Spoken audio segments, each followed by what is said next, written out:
Bienvenue à tous pour cette nouvelle analyse approfondie. Aujourd'hui, on se penche sur les Nécrons et leur place dans le jeu compétitif de Warhammer 40 000. On va s'appuyer sur des données assez fraîches, fin 2025, venant de chaînes qu'on connaît bien, comme Auspex Tactics, PNW 40K ou Art of War 40K. On va regarder les stats, les unités qui marchent. L'idée, c'est vraiment de faire le point. Où en sont les Nécrons? Comment performent-ils en tournoi? Quelles unités, quels détachements on voit le plus? Et puis, leurs forces, leurs faiblesses dans le méta actuel. Allez, on y va. Alors pour commencer, la performance générale. Les Nécrons, ça a l'air de plutôt bien tourner, non? Auspex Tactics parle d'un taux de victoire autour de 51% en grand tournoi. C'est pas mal du tout, et même un peu en hausse. Oui, c'est ça. 51%, c'est un chiffre solide. Ça montre une base saine. Après, Auspex Tactics note aussi une petite différence avec les stats de Gunhammer, qui prennent peut-être en compte des parties plus casual, on va dire. Et là, il serait juste un peu en dessous de 50%. Donc ça suggère peut-être que la faction performe bien quand elle est vraiment optimisée, mais qu'elle demande quand même un certain doigté pour être efficace. D'accord, donc une bonne performance globale, mais peut-être plus marquée au top niveau. Exactement. Et il y a un autre point important pour interpréter ce chiffre, leur popularité. C'est la 5e faction la plus jouée. Donc forcément, en chiffres bruts, ils gagnent beaucoup de parties, ils font des bons résultats. Mais si on rapporte ça au nombre de joueurs, leur présence sur les toutes premières tables des gros tournois, elle est plus dans la moyenne haute si tu veux, pas une domination écrasante. Je vois. Ça donne l'image d'une faction forte, oui, capable de gagner, mais peut-être pas la plus facile pour aller chercher systématiquement les podiums, comparée à d'autres armées très en vogue. C'est très clair. Une faction solide, populaire, mais pas l'épouvantail absolu. Et ça nous amène au style de jeu. Comment les joueurs Nécrons abordent la compétition? Quels sont les détachements favoris? Alors là, il y a vraiment 2 détachements qui sortaient du lot en ce moment. Le premier, c'est l'arsenal stellaire éclaté, Star Shatter Arsenal en VO. Le concept est assez simple. Ça booste les véhicules non titaniques et les unités montées. Le gros truc, c'est que ça leur donne le mot-clé assaut. Ah oui, donc avancer et tirer ou charger, c'est assez fort. Énorme gain de mobilité, exactement. Et ce n'est pas tout. Toute l'armée gagne +1 pour toucher les unités ennemies qui sont sur les objectifs. Constant et efficace pour le contrôle de table. Tout à fait. Et les stratagèmes sont vraiment bons. On a une avance auto de 6/6, la possibilité pour les véhicules et montées de passer à travers les décors et les murs. Ça, c'est super important pour le roi silencieux, par exemple. Il y a aussi une réanimation hors séquence, une option pour se planquer après avoir été visé, un stratagème pour +1 pour blesser, qui coûte 2 PC, mais qui peut faire très mal, et son inverse, -1 pour être blessé, pour 2 PC aussi. C'est un sacré couteau suisse. Très complet en effet. Et les améliorations sont pas mal non plus. Il y en a une qui donne une aura de relance des 1 pour toucher et blesser. Ça transforme un simple overlord ou une barge en mini-roi silencieux, quoi. Et une autre, qu'on voit souvent sur un destroyer ex-marque, les champs chrono-impotence, qui donnent -1 aux dégâts subis à un véhicule ou une unité montée. Ça rend les unités clés encore plus dures à tomber. Voilà. Et avec tout ça, Auspex Tactics le situe autour de 54% de taux de victoire. C'est très très solide. D'accord, l'arsenal stellaire très orienté, véhicule et mobilité donc. Et l'autre grand classique, c'est la dynastie éveillée, j'imagine. Hein. Le détachement de base de l'index. Oui, la dynastie éveillée, Awakened Dynasty, reste une option très jouée et tout à fait viable. C'est le détachement historique, si on veut. Son point fort principal, c'est le +1 pour toucher pour les unités qui ont un meneur avec elle. Donc là, on est plus sur une synergie avec les personnages et potentiellement des blocs d'infanterie. Plus classique peut-être. Un peu plus, oui. Mais ces stratagèmes restent très forts. La réanimation réactive, la fameuse pour relever des figurines juste après une attaque, la possibilité de ramener un perso éliminé à la moitié de ses PV, il y a aussi des bonus de dégâts au tir et en mêlée. Le voile des ténèbres pour téléporter une unité, ça c'est toujours excellent pour la mobilité ou la surprise, et un autre stratagème pour donner discrétion, souvent utilisé sur les spectres pour les protéger. Donc toujours efficace. Oui, Auspex Tactics le donne autour de 51% de victoire. Ça reste une valeur sûre. D'accord, donc stellaire et éveillé dominent. Mais tu disais qu'il y avait d'autres options. Oui, il y a d'autres détachements qui sont joués, bien sûr. La Légion Hypercrypte, qui mise tout sur la téléportation, et la Cour Canoptech, qui booste les spectres, les rôdeurs du destin. On les voit, mais disons qu'ils ont des résultats un peu moins réguliers ces derniers temps. Par contre, petit fait intéressant signalé par Aspect Tactics, il y a eu une victoire notable récemment avec une liste phalange d'obéissance. Ah oui. Mm. Celle qui est centrée sur les Lich Guard, Exactement. c'est considéré comme assez hors méta et pourtant ça a gagné un tournoi. Ça montre qu'il y a quand même de la place pour des choses différentes, même si c'est moins courant. C'est toujours bon signe quand il y a un peu de diversité. Bon, on a le cadre stratégique avec ses détachements, mais concrètement, quelles sont les unités qui portent ces stratégies? C'est quoi les briques de base des listes Necron qui gagnent? Alors, il y a un duo qui revient tout le temps, c'est vraiment la pierre angulaire de beaucoup de listes, les spectres, les Wace, accompagnés d'un technomancien. Ah, le fameux combo de la résistance. C'est exactement ça. Les spectres, de base, c'est déjà costaud. Endurance 5, invulnérable 4+, ça bouge vite et ça passe à travers les murs. C'est déjà très solide. Et le technomancien, il rajoute une couche. Il leur donne l'insensible à la douleur 5+, le feel no pain, et il peut en réanimer un par tour en lui rendant D3 PV.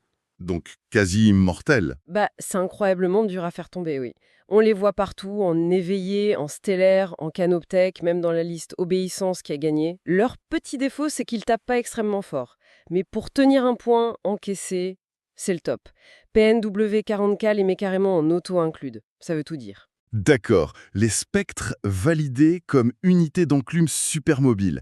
Et les bons vieux guerriers Necron, la marée verte et argentée, ça tient toujours la route, hein. Ah oui, les blocs de 20 guerriers, ça reste une valeur sûre, surtout pour tenir le milieu de table. Généralement avec les faucheurs Gauss pour saturer en tir anti-infanterie. Mais la clé, c'est souvent qui les accompagne. Orican le devin est souvent là pour leur filer une invu 4+, pendant un tour critique. Ça aide pas mal contre les tirs à haute pénétration d'armure. Exactement.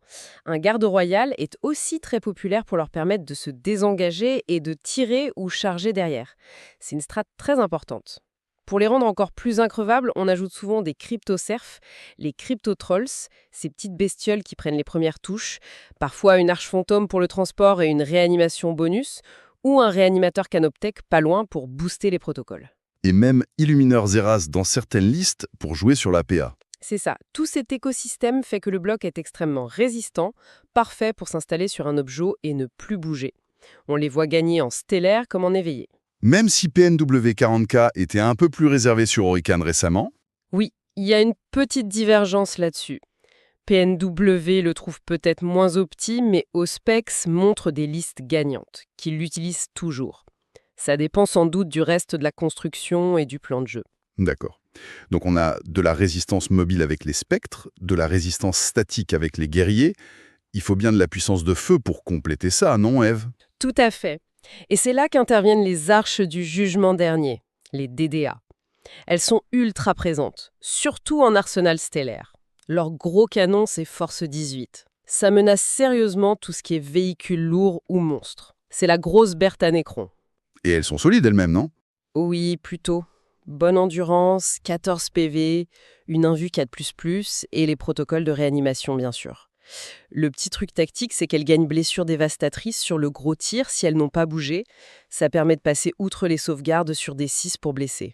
Des blessures mortelles en plus. C'est toujours bon à prendre. Exactement. Et elles adorent les bonus du stellaire. Les relances sur objectif, le stratagème moins dégâts. Pour PNW 40K, c'est simple. C'est auto-inclus dans le méta actuel. D'accord. Des tanks résistants, de l'anti-char lourd, c'est une bonne base. Et le patron dans tout ça? Le roi silencieux? Toujours aussi incontournable? Ah oui, lui, il est toujours très populaire et encore plus dans l'arsenal stellaire. C'est vraiment une pièce centrale. D'abord, il donne des buffs super importants avec ses auras, notamment les relances. Ensuite, il est très très dur à tuer. 26 PV répartis sur 3 figurines, sauvegarde 2+, invu 4++. Faut y aller pour le tomber. Et il tape fort aussi, au tir comme en mêlée. C'est ça. Et comme on disait, il profite à fond des strates stellaires. Passer à travers les murs, ça lui donne une mobilité folle pour sa taille, et le moins dégâts le rend encore plus tanky. Ajoute à ça qu'il a eu une baisse de coût en points, PNW 44 le classe très fort, à la limite de l'auto-inclute. C'est vraiment le chef d'orchestre de beaucoup d'armées. Très bien. Et un mot sur les Lich Guards. On les a mentionnés avec la victoire en obédience Phalanx. Moins courant, mais toujours une option. Oui, moins omniprésents que les spectres ou guerriers, mais ils ont un rôle défensif très clair. Ils sont E5, ils ont l'invue 4+, avec les boucliers, et surtout, ils ont nativement -1 pour être blessés. Pour 85 points les 5, c'est un super rapport qualité-prix en termes de résistance pure. Et on peut les buffer avec des personnages, j'imagine. Exactement. Un Overlord pour le strat gratuit et l'orbe de résurrection, c'est classique. Ou même Imhotech. Donc, pour faire un mur solide, c'est une option crédible, surtout dans leur détachement dédié. Mais en général, PNW les voit plus comme du bon support que comme un choix systématique. D'accord. Ça nous donne une bonne vision des unités phares, mais une armée, c'est aussi plein de petites unités de soutien, des utilitaires pour aller chercher les points, non? Qu'est-ce qu'on voit souvent dans ce registre? Ah oui, c'est crucial ça. Et les Nécrons sont bien servis. On peut regrouper un peu. Pour le contrôle de table, prendre les objets, gêner l'adversaire, il y a plein de trucs pas chers et efficaces. Les cryptocerfs, on en a parlé, quasi obligatoires avec les guerriers ou les persos avec technomanciens. Les écorcheurs, les flayed ones. 60 points pour s'infiltrer et mettre la pression d'entrée, c'est super. Toujours utile, cela. Les destroyers ophidiens, 80 points. Parfait pour arriver en FEP, frappe en profondeur ou sortir du sol, menacer un flanc, harceler. PNW les adore, il les met auto-include, notamment parce qu'ils sont bons contre les Knights. Intéressant. Les parias, les Deathmarks, 60 points aussi. FEP pour sniper un perso ou prendre un objet secondaire précis. Et bien sûr, les nuées de scarabée. 40 points l'unité, ça fait tout. Ça bloque, ça fait des actions, ça tient un petit objet dans un coin, ça peut même faire quelques mortels en charge. C'est l'unité couteau suisse par excellence. Une vraie boîte à outils pour le scoring et le contrôle, effectivement. Et côté soutien plus direct, genre puissance de feu additionnelle ou personnage spécifique? Pour le tir, les destroyers Locust restent une option. Les versions lourdes pour l'anti-char sont appréciées. Les réguliers pour l'anti-élite, c'est bien aussi, même si peut-être un peu moins prioritaire que les DDA en ce moment.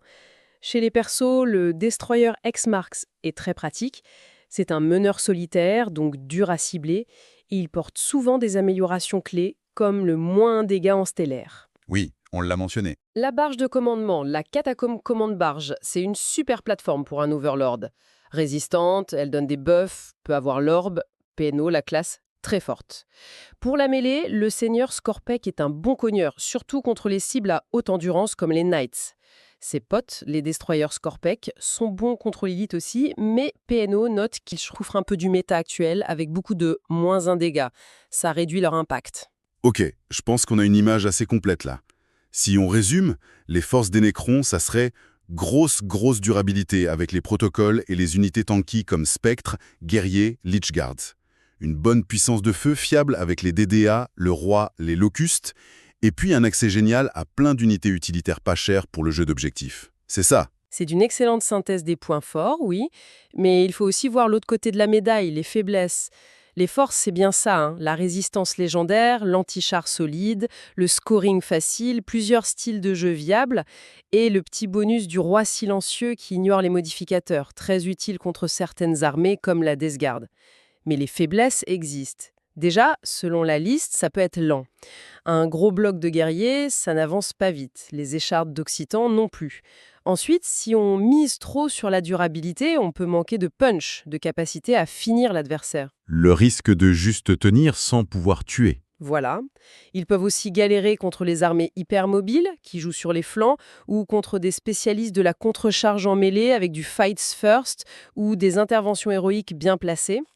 La performance peut aussi être un peu aléatoire. Le D6 tir des DDA, par exemple.